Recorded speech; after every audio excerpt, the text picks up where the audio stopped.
And this is the main course, which you guys came here for, specifically my brief review of Wonder Woman. I'll get into the more detailed review, but I did want to talk about it because I actually seen it.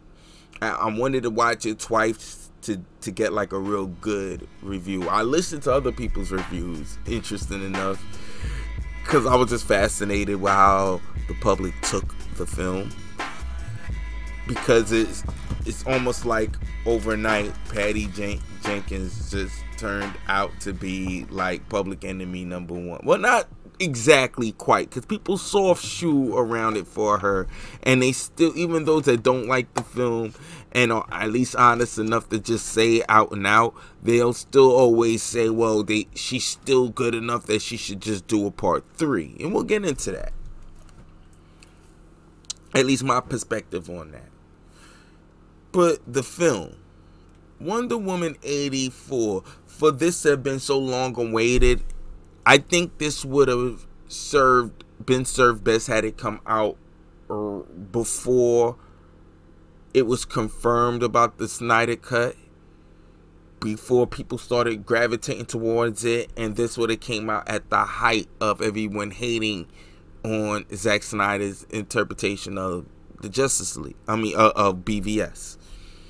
This would have been something that right after Justice League crashed, Wonder Woman could have came and picked up right then, because I'm starting to think that people are starting to understand the vision that Zack Snyder was, and the approach that he was trying to come with. Even just watching how people are taking on the Batman trailer as well, and how even the excitement level for that, and even how people still have to be honest, the best Batman fight sequence ever was in the Zack Snyder film, bar none. That's just what it is. The warehouse scene. So when Wonder Woman came, now they felt like this was appropriate time, maybe just to get rid of, just to bury the film now that we're going to do a heel toe turnaround, because you already were looking towards going that direction. I'm not saying that they wanted a misfire with this. Maybe even them seeing the film and having the reservations were prepared to go the Zack Snyder route from before. It's possible. I'm still going to say that going into Wonder Woman 84, I was, even though I heard how people looked at it and how people was talking about it, I was still excited to see it.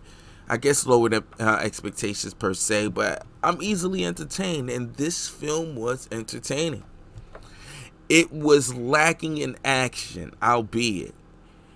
Even the cheetah fight at the end, if you ask me, went by quicker than I actually thought. Because at one point I was like, maybe I should rewind it, because I feel like this shit went by kind of quick. And for a 2-hour and 30-minute film, you can notice it, and I can see why other people would have noticed it, especially after it all came out anyway. But the time did, be honest with you, it kind of got I kind of noticed it. I kind of also noticed that. I mean, it's been a while since we've seen Wonder Woman get even in her suit. The opening fight sequence was way too cartoony. That mall sequence, I was like, what? Okay. This looks like down the line of one of those, like, maybe, what's that, the movie with Arnold Schwarzenegger, Sinbad? I was just looking at someone making a review on it. But that kind of thing, like the fight sequences, is very cartoony, very, very slapstick. And I felt like we've kind of graduated beyond that, but more so, it didn't fit well with the Wonder Woman that we've already established, which was going against it as much as it was going for it. But this heel-toe turnaround, which was supposed to be the reset to the DCEU, which you clearly could see that's what they were aiming for. Like, this was kind of just about like Shazam, if you ask me. And I didn't hate Shazam. I liked Shazam. It was cool. It was my... I have to watch it again, sitting, to see if I like it more than even Suicide Squad. Definitely I like it more than Birds of Prey. And I don't say that as a shot at it. It was just, it was cool. I liked it. But I wasn't really excited about it. I do feel like you can only go up from there. I feel like this is cool. Like I look forward to seeing the next installment, and I also look forward to see what Black Adam will bring to that kind of lighthearted tone as a balance. Should their paths cross, and it should. So it felt like, all right, where are we going with it? And that also went against the film as well, because the tone imbalance. But let me stay focused. It was a lot of moments when you don't see Wonder Woman in her costume, so that was plenty of time to tell a story. The thing is, the story that they had wasn't compelling enough. It was trying to tell the story but be something completely different than what they've already set in the first film, and that's an unfortunate thing, because people will keep going back to that. They were expecting something set into that tonality, and you didn't give them that. Now, when it comes to Gal Gadot as Wonder Woman, she was on point. Like, the costume, the colors. I'll be honest with you, I actually really liked the fashion, even though at some points it got to be a little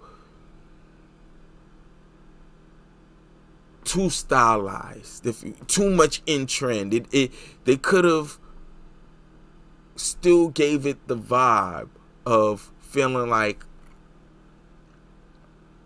how they shot, what is it? How they shot not Training Day, but American Gangster. What they did with the 70s. They didn't have to make, even though I did love the color palette, I feel like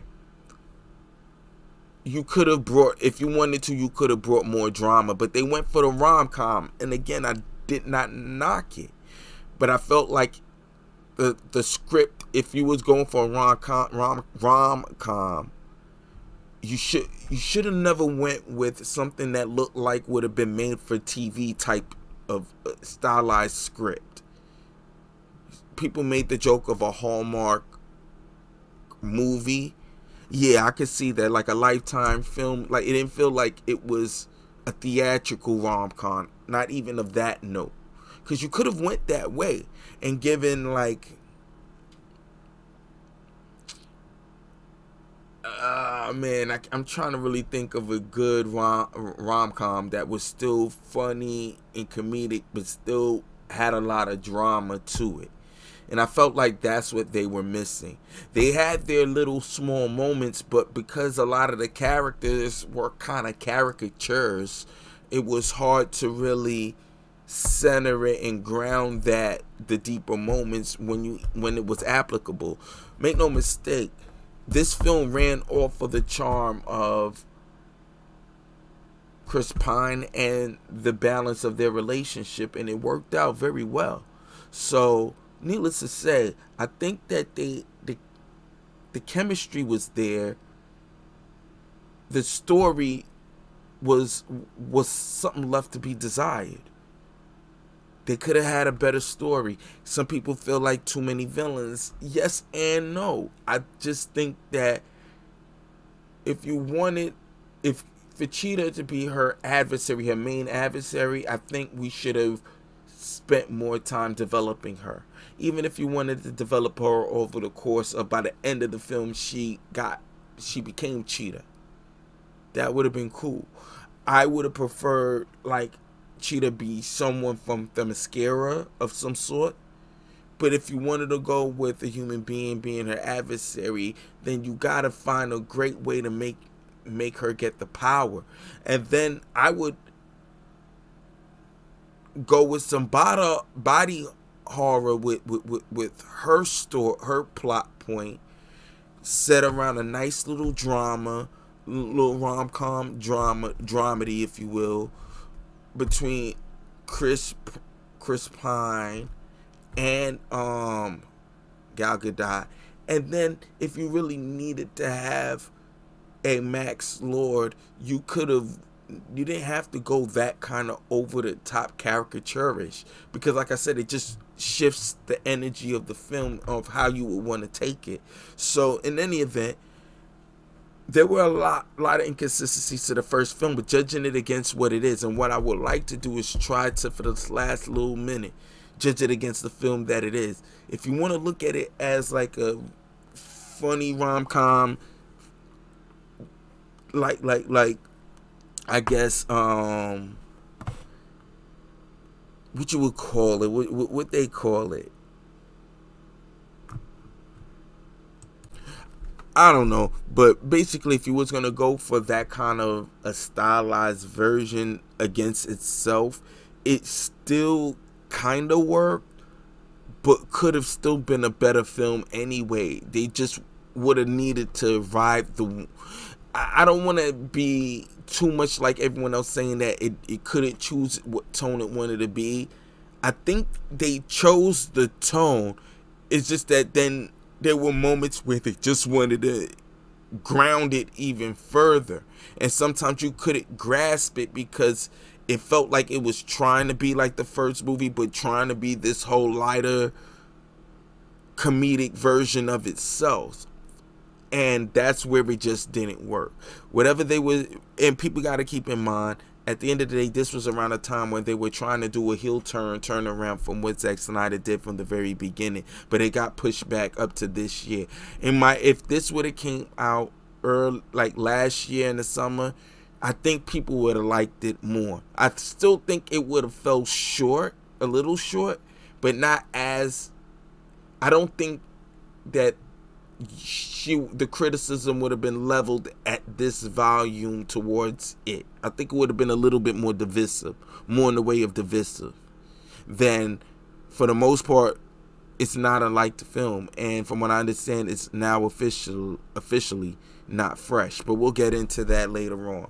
But in summary, like I said, tone wasn't consistent to the first film, but onto itself, was it as consistent as everyone says? Not as inconsistent, but yeah, you will find moments where you couldn't tell how they was trying to play these characters, and because you wasn't sure how you want to play these characters, you didn't know how to take the actual film, especially when you want to add on a lot of humor to the rom-com aspect of the film. That being said, it does fall short from the first film, but there are things to enjoy within it. In terms of part of the franchise, this does fall short, but onto itself, it's still not exactly, it's not as an exact waste of time. It's entertaining, but for the average Joe, for anyone outside of myself, it would be a little too long, even for the enjoyment that you can get from it. If they would have tailored it down, I think it would the repeat value of it will go up just a little bit more. But let me know what you guys think below. Everyone's already let the world know how they felt about it. And let me know what you guys feel about it. I'm sure we're going to talk about this film for months going on ahead into the new year. And since we already hit the main course, I want to